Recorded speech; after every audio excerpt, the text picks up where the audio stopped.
गणतंत्र दिवस 2024 26 जनवरी 1950 को भारत के संविधान को प्रभाव में लाया गया। इस दिन को गणतंत्र दिवस के रूप में मनाया जाता है। पूरे भारत में इस दिन सार्वजनिक अवकाश रहता है। भारतीय स्वतंत्रता के बाद राष्ट्र को ब्रिटिश राज से अलग एक गणतंत्र मिला था। 26 नवंबर 1949 को भारतीय संविधान सभा द्वारा संविधान को अपनाया गया था और 26 जनवरी 1950 को लागू हुआ था। इस साल यानी 2024 में 75वां गणतंत्र दिवस मनाया जाएगा। इस बार मुख्य अतिथि के रूप में फ्रांसीसी राष्ट्रपति इमैनुअल मैक्रोन को आमंत्रित किया गया है। गणतंत्र दिवस के अवसर पर होने वाले परेड के लिए रिहर्सल 28 दिसंबर 2023 से शुरू हो चुकी है। गणतंत्र दिवस समारोह भारत के राष्ट्रपति के समक्ष राजधानी नई दिल्ली में कर्तव्य पथ पर आयोजित किया जाता है। इस दिन कर्तव्य पथ पर औपचारिक परेड होती है, जो रक्षा मंत्रालय द्वारा आयोजित की जाती है। यह परेड राष्ट्रपति भवन के गेट से शुरू होकर कर्तव्य पथ को पार कर इंडिया गेट तक पहुंचती है। परेड भारत की रक्षा क्षमता, सांस्कृतिक और सामाजिक विरासत को प्रदर्शित करती है। नौसेना और वायुसेना के अलावा भारतीय सेना की 9 से 12 अलग अलग रेजिमेंट अपने बैंड के साथ अपनी सभी साज सज्जा और आधिकारिक सजावट के साथ मार्च पास्ट करती है। भारत के राष्ट्रपति, जो भारतीय सशस्त्र बलों के कमांडर इन चीफ हैं, सलामी लेते हैं।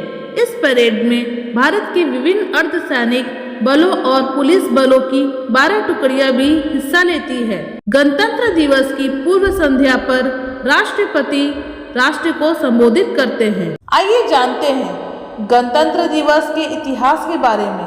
15 अगस्त 1947 को भारत को ब्रिटिश राज से स्वतंत्रता मिली। भारतीय स्वतंत्रता अधिनियम 1947 के माध्यम से यूनाइटेड किंगडम के संसद के एक अधिनियम के तहत ब्रिटिश राष्ट्रमंडल ने 2 नए स्वतंत्र डोमिनियन में विभाजित किया गया।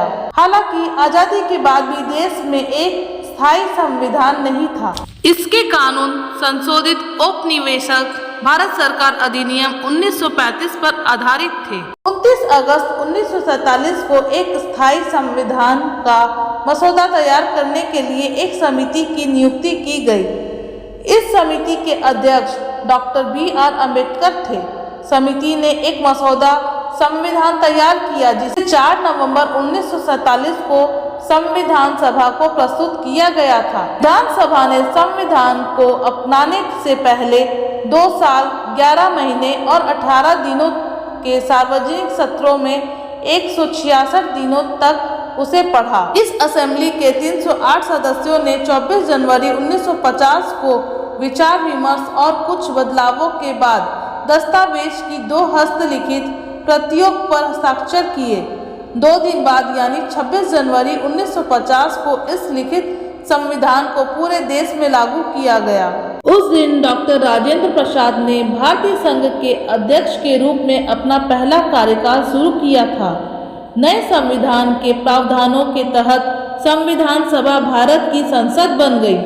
गणतंत्र दिवस की पूर्व संध्या पर राष्ट्रपति राष्ट्र को संबोधित करते हैं। मुख्य गणतंत्र दिवस समारोह भारत के राष्ट्रपति के समक्ष देश की राजधानी नई दिल्ली में कर्तव्य पथ में आयोजित किया जाता है। दिल्ली रिपब्लिक डे परेड इस दिन कर्तव्य पथ पर औपचारिक परेड निकाली जाती है। इस विविधता में एकता और समृद्ध सांस्कृतिक विरासत को दर्शाती है। इस परेड को रक्षा मंत्रालय मिनिस्ट्री ऑफ डिफेंस द्वारा आयोजित किया जाता है। यह परेड राष्ट्रपति भवन से होते हुए इंडिया गेट तक पहुंचती है। जय हिंद, भारत माता की जय, वंदे मातरम। अभी तक आपने हमारा चैनल सब्सक्राइब नहीं किया है तो please like, share and subscribe जरूर करें। शिव की शक्ति एंड ब्लॉग।